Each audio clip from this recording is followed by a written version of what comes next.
Hello, this is Sarah Barnes, and this is my video on my STEM lesson with the paper circuit. This is a 7th grade mathematics lesson with some STEM stuff in there. So to kind of introduce this lesson, I will tell my students that the administration wants them to design a new logo for the school. The logo has to have at least 3 colors and it has to light up. The students do have to stick to a $500 budget, and the real-life logo has to be 5 feet wide. So the students are going to have to create a scale drawing of the logo and determine the actual cost of the materials to make sure they come in under budget. I just picked random costs for this, and I decided to only have costs for the paint, which would be the color, and the copper wire, and no costs for the light bulbs and the batteries, just to save time.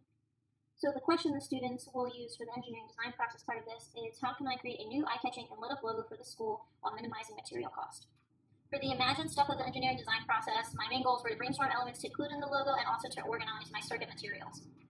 So pictured here are some of the materials that I used for this. I have my surface mat LEDs, I have green and yellow lights because our school colors are green and yellow. I have the wires that we received in the mail, as well as some copper tape, a watch battery, measuring tape because I could not find my ruler, a pen, some regular tape, scissors, and not pictured is a paper plate, my laptop, and a calculator. The next step is to actually create, so this is when I designed my logo and calculated the material cost. So in my logo, I have a giant A because we are the Allen Middle School Mustangs. I also have those words on the logo and a giant horse because, again, we are the Allen Middle School Mustangs. I thought that if I did more black and white and less color paint, that it would be cheaper, so I did about half black and white and half color. And again, I included yellow and green because those are our school colors. So since the real-life logo had to be 5 feet, I chose an appropriate scale, and I made the size of this square 6 inches. The area is 36 square inches, and the perimeter is 24 inches, and then I converted that into the real measurements of 5 feet, 25 square feet, and 20 feet. So again, since I figured about half of the logo was black and white paint and the other half was color paint, I used this information and the measurements that I just told you about to calculate the total cost for a black and white paint would be $150 in real life, not for the scale drawing. The color paint would be $187.50, and the copper wire would be $240, putting this at a total cost of $577.50, which is well above the $500 budget. So I went back to the drawing board to redesign my logo to minimize my cost even more and get it within budget.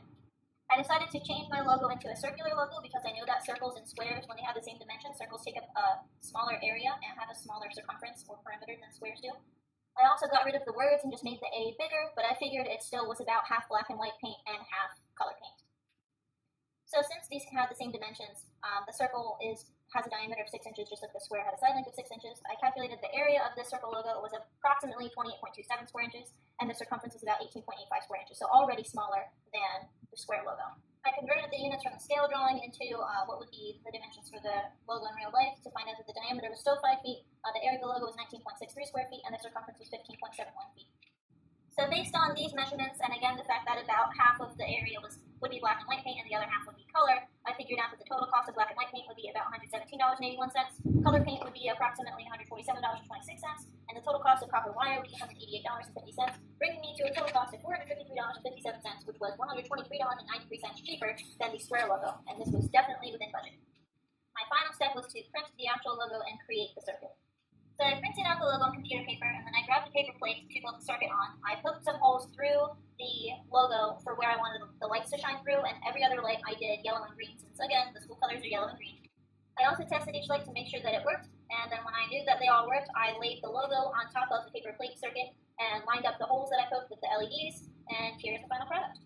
So when I analyzed this lesson with the Design Tool 5.1 STEM lesson specifications, I did rank it a 2 for the first specification because this does present a real engineering problem, creating something within a certain budget.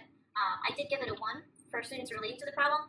They definitely relate to it because they're designing a logo for their school, but I don't think many of them are familiar with having to calculate final costs and have it be within a certain limit because they are only in 7th grade.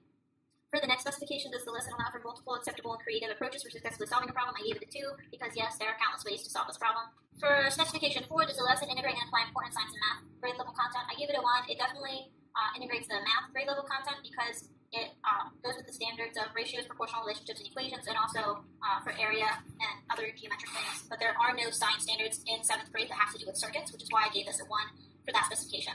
For specification 5, does the lesson clearly use the engineering design process as the approach to solving problems? It obviously did. I gave it a 2. The next one, it is definitely student-centered and hands-on. I'm not really telling the students anything other than this is how much the material cost is, and then I'm letting them figure it out on their own. So definitely student-centered. Does the lesson lead to the design and development of a model or prototype? prototype. I gave it a 2 for this one. Even though it is a digital design that they then print out, it does eventually lead to a final prototype. And for specification 8, is the role of technology the lesson clear to the students? Yes, because they are using the circuit materials and they are also creating the logo online. For specification 9, I gave this a 2 because it definitely engages students in purposeful teamwork. They are working in teams to design the logo and to brainstorm solutions to minimize the cost. For specification 10, does the lesson include testing the solution and evaluating the results? I gave this a 2. Not only do they have to test and figure out the total material cost to see if they're within budget, but they also have to test their circuit to make sure that it works. And finally, the last specification, does the lesson involve students in communicating their design and results? I gave this a 2 as well. You can see in the lesson plan, when it's all said and done, the students do present their final lit up logo to the rest of the class, as well as an itemized budget of how much everything cost to prove that they were within the $500 budget. And that's it. Thanks for watching.